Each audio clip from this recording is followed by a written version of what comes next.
Eight grade अभ्यास पुस्तिका कक्षा 8 का गणित का ये आखिरी अध्याय है परिशिष्ट के नाम से। तो इसमें गणित की वैकल्पिक विधियां दर्शाई गई हैं। ठीक है, इसके बारे में हम लोग एक बार देख लेते हैं। ये रहा पूरा हमारा पाठ, पेज नंबर 86, और इसी तरह ये रहा पेज नंबर 87। इसको एक बार देख लीजिए अब अच्छे से। ठीक है, ये 87 रहा। ये इन तालिकाओं का इस्तेमाल होगा अभी आगे चल के, ठीक है ना। और ये कैसे कैसे हल होने हैं, ये सारी चीज़ें ये से दिए गए हैं, अभी इनका हल करेंगे भी हम लोग। तो ये रहा 87 नंबर पेज, और ये रहा इसका 88 नंबर पन्ना। इसको भी अच्छे से देख लीजिए। और ये 88।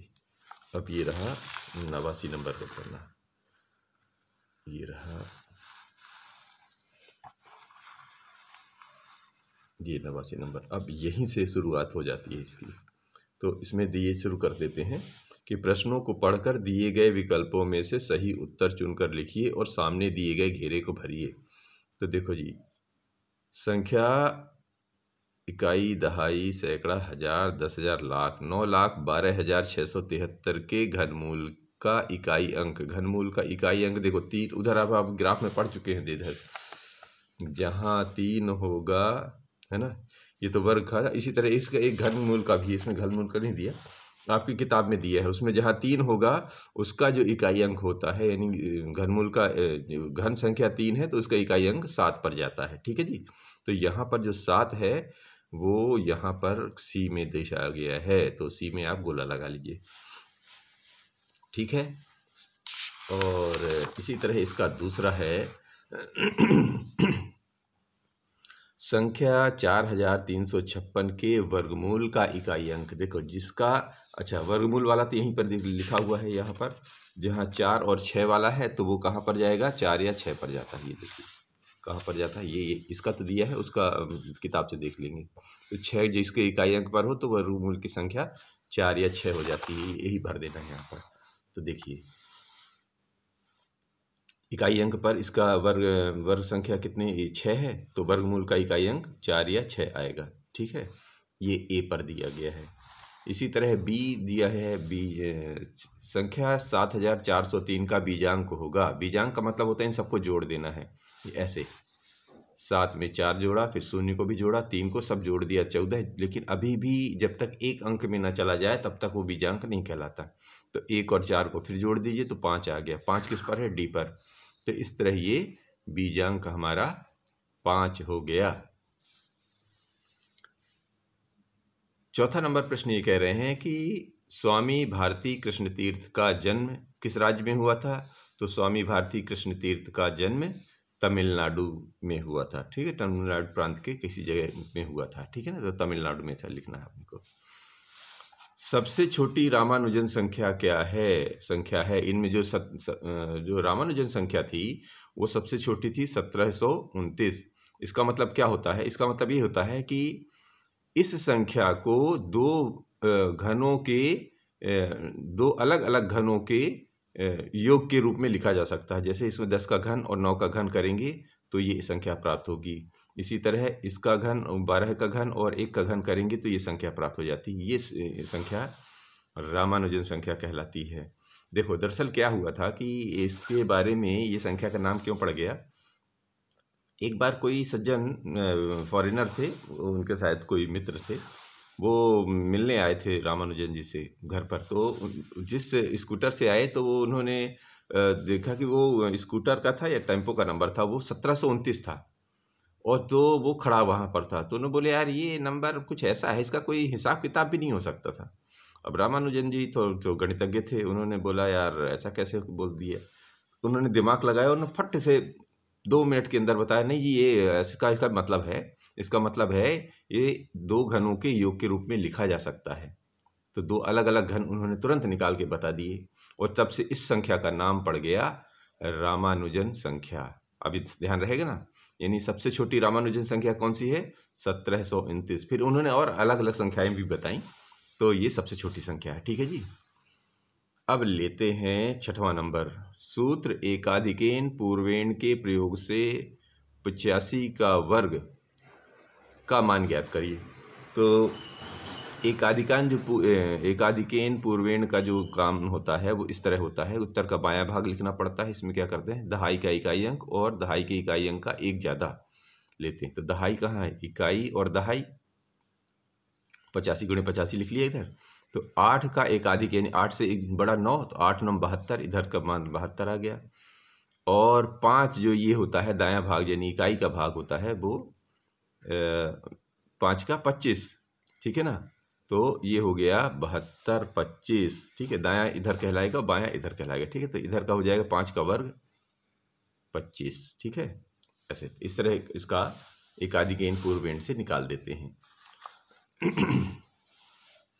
अब सूत्र यावत ऊनम तावत ऊनी कृत्य वर्गम च योजयेत का प्रयोग कर 17 वर्ग को एक पंक्ति में हल करिए। देखिए जी, एक पंक्ति में हल तो ऐसे ही हो जाएगा कि ये देखिए 17 का वर्ग जितना है उतना जोड़ दीजिए और जो इकाई का वर्ग करके जोड़ दीजिए।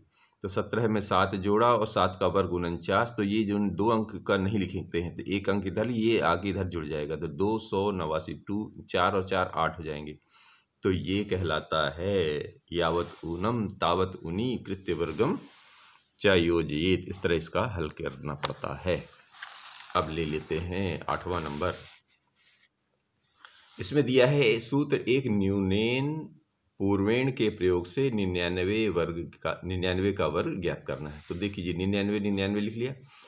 इसमें क्या कहते हैं, एक पूर्वेण यानी 99 से एक कम करेंगे तो 98, और पूर्वेण माने इसी में से इसको घटा देने से 0 1 बने यानी 1 बचेगा। और 1 लिखने के लिए चूंकि 2 अंकों का है तो हमें 2 अंक बनाना पड़ेगा।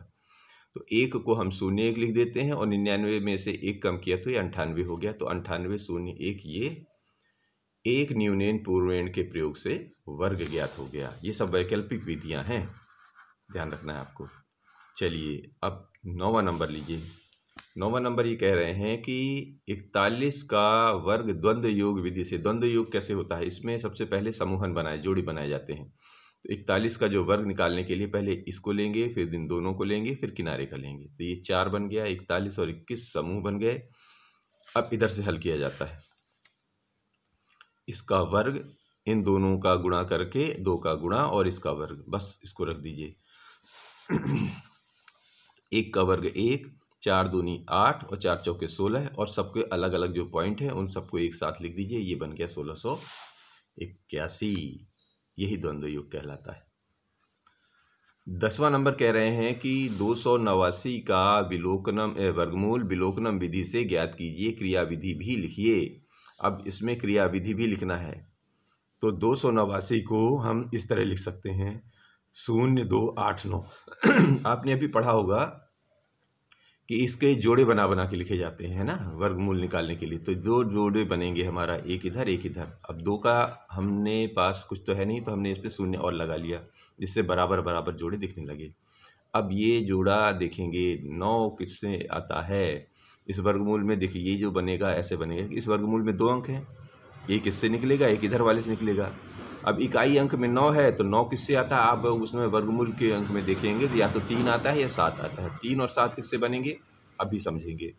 तो 9 है तो वर्गमूल का इकाई अंक या तो 3 होगा या 7 होगा, ठीक है। 3 और 7 इससे निकल आया। और दाएं जोड़े में क्या है, दाएं जोड़े में कितना है 0 2 है। तो दाएं जोड़े 0 2 से दहाई का अंक बनेगा। कैसे बनेगा जरा इधर देख लीजिए। 1 का वर्ग निकालेंगे और तो जो आए, और 2 का वर्ग निकालेंगे, जो आए उसके बीच में 2 आएगा कहीं ना कहीं। तो 1 का वर्ग 1 और 2 का वर्ग 4, यानी कि 1 से तो बड़ा है लेकिन 4 से छोटा है। तो जिसमें ये ध्यान रखना पड़ता है कि जो कम अंक वाला ही पकड़ा जाता है। तो कम अंक वाला पकड़ा कौन सा जाएगा, 1। तो 1 ले लिया। तो अब ये क्या बन गया, 3 और 7 तो पहले मिल गए थे, अब ये 13 और 17 बन गए। एक जो मिल गया इधर 7 के साथ भी 1 मिल गया। तो ये 13 और 17 मिल गए, यहाँ लिख लिया था हम लोगों ने। अब ये 13 और 17 के बीच में आएगा कहीं, है ना। 1 से 7 ये बन गया, इससे तो ज़्यादा है। अब ये कह रहे हैं कि इनके बीच में कोई ऐसी संख्या ढूंढो जिसमें 5 हो, क्योंकि हमारे पास एक नियम था ना वो वाला 5 वाला कि एक आधिकेन पूर्वेण से फड़ाक से निकल आता है, जिसके इकाई अंक पर 5 हो तो वो तुरंत मौखिक निकल आता है इसका वर्ग। तो 13 के बीच में 15 होता है, तो 15 का वर्ग निकालने के लिए एक आधिक यानी 1 का आधिक 2, 1 दूनी 2 और 5 का वर्ग 25 यानी 225। अब ये जो 289 है 225 के पहले आएगा कि बाद में आएगा? अगर 225 के पहले आता तो एक वाला संख्या ये इधर वाली संख्या आएगी, और 225 के बाद आता है तो इधर वाली संख्या आएगी। तो चूंकि 289 225 से बड़ी है तो आगे वाली संख्या, यानी कि इसका उत्तर हो जाएगा 17। ऐसा लिखना है। बात समझ पा रहे हैं कुछ कुछ? अब 11वां नंबर कह रहे हैं कि 23 का घन सूत्र a धन b का घन या क्यूब बराबर a क्यूब धन 3a स्क्वायर b धन 3ab का स्क्वायर धन b क्यूब की सहायता से ज्ञात कीजिए। तो जी इसका जो तरीका होता है ये देखिए, इधर a स्क्वायर का मान, इधर b स्क्वायर, ये बीच वाले का, इधर तीसरे वाले का, इधर ये चौथे वाले का। यहाँ पर a की जगह 2 है और b की जगह 3 है, तो आप भी लिख दीजिए 3 का वर्ग, ये सब मान भर दिया, ठीक है। a की जगह जो है तो a की यानी 2 का क्यूब, और 3 ये वाला है, a स्क्वायर यानी 2 का स्क्वायर, b की जगह 3, और इसी तरह 3 की जगह 3, a की जगह 1 और b की जगह 2, ये 3 का वर्ग, और b का क्यूब मैंने 3 का क्यूब। अब इसको हल कर लीजिए। 3 का क्यूब 27, और 3 त्रिकाई 9 दूनी 18 तिरिक 54, और 3 त्रिकाई 9, और ये से 2 दूनी 4 9 चौके 36, इससे बनेगा, और ये इधर से 8। अब इसको लिखना कैसे होता है ये ध्यान देना है आपको। तो एक एक अंक लेना है। इधर से 7 लिया तो ये 2 जो है इधर चला जाता है, यानी इधर जुड़ जाता है, तो 4 2 6, तो इधर से 6 बनेगा। अब ये 5 इधर चला जाएगा, यानी यहाँ पर लिख दिया हम लोगों ने। तो 6 5 11 की 1, अब 1 अभी भी बचा है, ठीक है ना। 36 5 41 हो गया है ना। 41 का 1 आ जाएगा। अब 4 किधर आ जाएगा? इधर। तो 8 और 4 12, यानी 12 है। अब लिखेंगे कैसे? जो आता जा रहा है इधर से 12 1 67 इसका जवाब हो गया, ठीक है जी। अब इसी तरह इसमें एक और है द्वंद्व योग विधि। तो द्वंद्व योग में क्या है? 845 का वर्ग द्वंद्व योग विधि से ज्ञात कीजिए। द्वंद्व योग में भी वही तरीका है जो अभी पिछले उसमें किया था, 41 प्रश्न नंबर 9 में। तो 845 का समूह बनाइए। तो पहले 8 बनेगा, फिर 8 और 4 बनेंगे, फिर 8 4 5 बनेंगे, फिर 4 5 बनेगा, फिर अंत में 5। इन सब के अलग अलग लिख लेने हैं नियम के आधार पर। इसका वर्ग, फिर इसका 2 में क्या होता है आपस में गुणा होकर 2 गुणा हो जाता है। इसमें क्या होता है? किनारे किनारे का गुणा होता है, उसमें 2 का गुणा करके इस बीच वाले का वर्ग करके जोड़ दिया जाता है। इसमें इन दोनों का गुणा करके 2 का गुणा और इस किनारे वाले का वर्ग, यही कर लिख दिया है। अब इसका परिणाम देखिए इधर से आता है, ये इसका परिणाम आया। इसको हल किया तो 64, इसको भी हल किया तो 64, इसको भी हल किया 96, इसको हल किया 40, इसको हल किया 25। अब जवाब लिखने का तरीका जो ऊपर ऊपर है पहले लिख लीजिए और इधर इधर वाले को जोड़ते चलिए। तो इधर से 5 बना, ये शून्य में 2 जोड़ा तो 2, और 6 4 10 की शून्य हासिल का 1 किसके साथ जाएगा, ठीक है। और इधर 9 4 13 और 1 इधर का 14 की 4 हासिल का 1 फिर इसके साथ जाएगा। तो 4 और 6 10 और 11 की 1 और 6 और 1 7 हो गया, इतना आ गया 714 0 25 इसका हल हो गया, ठीक है जी। अब विलोकनम विधि से कैसे करना है? विलोकनम विधि से 2197 का घन मूल ज्ञात कीजिए। क्रिया विधि भी लिखिए, जैसे उसमें क्रिया विधि लिखी थी वही करना है। तो ये 2197 का घन मूल का चिन्ह है। अब इसकी क्रिया विधि लिखते हैं। घन की संख्या की इकाई 7 है, ये इकाई 7 है। देखिए इसमें 3 3 के जोड़े बनेंगे, इधर 3 बन गया तो इधर क्या है? 1 ही तो बचा, तो इसका बाद में हिसाब। तो इधर से देखेंगे 197 का संख्या घन संख्या की इकाई 7 है, अतः घनमूल की इकाई 3 होगी। आप सारणी से पहले पढ़ चुके हैं, ठीक है जी। अब बाएं समूह में कितना बचा? बाएं समूह में केवल 3 भर है, तो बाएं समूह का निकटतम घनमूल ही घनमूल की दहाई होगी। तो देखो 2 किससे? 1 से, ये 1 के घन और 2 के घन के बीच में आता है, यानी 1 के घन से बड़ा 2 होता है और 2 के घन से छोटा होता है, अर्थात 1 का घन 1 और 2 का घन 8। तो 1 जो है ये 2 है, 1 और 8 के बीच में आएगा। तो अब क्या लिखेंगे? अतः 2 से कम, जिससे जिधर वाला कम है उसी वही वाला अंक मिल जाता है हमको। अतः 2 से कम अर्थात 1 ही घनमूल की दहाई होगी। और इधर से 3 पहले ही मिल गया था और इधर से 1 मिल गया, तो ये हो गया इसका घनमूल तेरह, ये कहलाता है विलोकना, माने देखकर। विलोकना माने देखना, देखकर ही हम जवाब दे देते हैं। ठीक है जी। और चूंकि क्रियाविधि पूछ रहे थे सो क्रियाविधि भी लिख दिया। 14 प्रश्न ये कह रहे हैं 3x² धन 5x धन 3 का x² धन 3x धन 1 से ऊर्ध्व तिर्यक द्वारा गुणा कीजिए। ऊर्ध्व तिर्यक के लिए क्या करना है, इनको आपस में लिख लीजिए।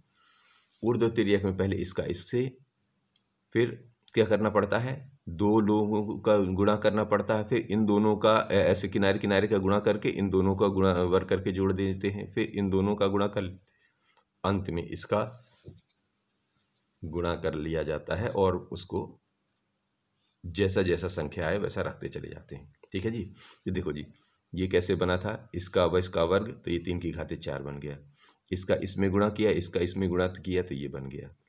इसका इसमें गुणा और इसका इसमें गुणा किया और इसका वर्ग करके जोड़ दिया तो देखिए इसका इसमें गुणा ये, इधर का इधर से ये, और इन दोनों को आपस में गुणा करके जोड़ दिया।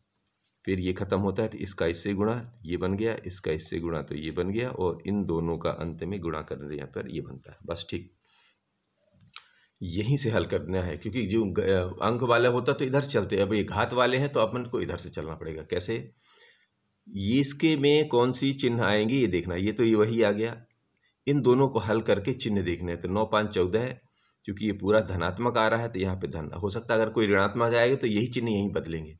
तो 9 5 14 है तो ये धनात्मक है। इसमें देखेंगे 3 3 6 और 15 6 21, और ये सब अभी भी धनात्मक है तो यहाँ पर धन चिन्ह आ जाएगा। इस पे देंगे कि 9 5 14 है, ये भी पूरा धनात्मक है तो ये चिन्ह धनात्मक ही रहेगा, और ये इधर 3 है। बस यही जवाब हो गया। ठीक है जी। तो 3x की घाते 4 धन 14x की घाते 3 बना, इधर 21x² बना, इधर 14x बना और इधर धन 3 बना। यही इसका ऊर्ध्व तिर्यक गुणा द्वारा गुणनखंड है, मतलब गुणनफल है। अब निखिलम सूत्र पूछ रहे हैं। 996 का घन निकालना है निखिलम सूत्र से। तो इसका जो सूत्र होता है, संख्या का घन बराबर पहले संख्या लिखी जाती है, उसमें 2 गुणे विचलन लिखा जाता है, फिर 3 गुणे विचलन का वर्ग कर लिया जाता है, फिर अंत में विचलन की घात 3 लिखकर उसका हिसाब किताब बैठा देते हैं। तो चलिए 996 किसके नज़दीक है, 996 1000 के नज़दीक है, और यह इसमें से 4 कम है ना 1000 आधार संख्या से। तो जितना कम है उतने का ही क्या करते थे, ये तो 900 संख्या आ गई, और संख्या में 2 गुणे विचलन, विचलन कितने 1000 से 4 कम है, तो 2 में कम है तो ऋण लगेगा। ठीक है ना, 2 में से 4 का गुणा हो गया ऋण 4 का। अब 2 गुणे विचलन का वर्ग, यानी विचलन कितना था ऋण 4, तो ऋण 4 का वर्ग हो गया, और इधर ऋण 4 का घन, विचलन का घन। हल कर लीजिए तो 4 दूनी ऋण 8, ऋण 8 इसमें घटाएंगे तो 988, और अभी भी ये लाइनों का ब्रेक रखिए अभी भी। तो 4 चौके 16 3 48, ठीक है 16 3 48। ठीक है जी। अब चूंकि अंक 3 3 अंक के हैं तो 48 हम नहीं लिखेंगे, हम शून्य मिला के और 48 लिखेंगे, किससे कि वो 3 अंक का बन जाए। इसी तरह इसमें 4 चौके 16 चौके 64, यानी 4 का घन 64 होता है, तो 64 कैसे लिखेंगे, शून्य के साथ लिखेंगे, क्योंकि 3 3 अंक बनाने हमें। और जो ऋण संख्या होती है उसको हम बार के द्वारा दर्शाते हैं, इसका आगे अभी समझ में आएगा आपको। तो ऊपर ये जो दंड लगा दिया है ऋण का, इसको बोलते हैं बार। ठीक है, 2 अंक है, शून्य पे बार नहीं लगाते हैं। अब इनको एक साथ रख दीजिए, ये 988 इससे आ गया, 0 4 48 इससे आ गया, 0 64 इससे आ गया। ठीक है जी, बार के साथ में। अब इसको हल करने का क्या तरीका है, इसको जब हटाया के पीछे ले जाएंगे तो इनकी जगह 0 0 हो जाता है, बाकी सारे अंक वही रहेंगे। अब यही जो अंक है इसमें से घट जाएगा, तो जब इस पूरे अंक में से इसको घटाएंगे तो ये अंक प्राप्त हो जाता है, यानी 988 0 47 936। यही निकलम सूत्र से इसका घन निकल आया। इस तरह ये हमारी गणित का लर्निंग आउटकम, यानी कि ये जो 8th ग्रेड पुस्तिका समाप्त होती है। धन्यवाद।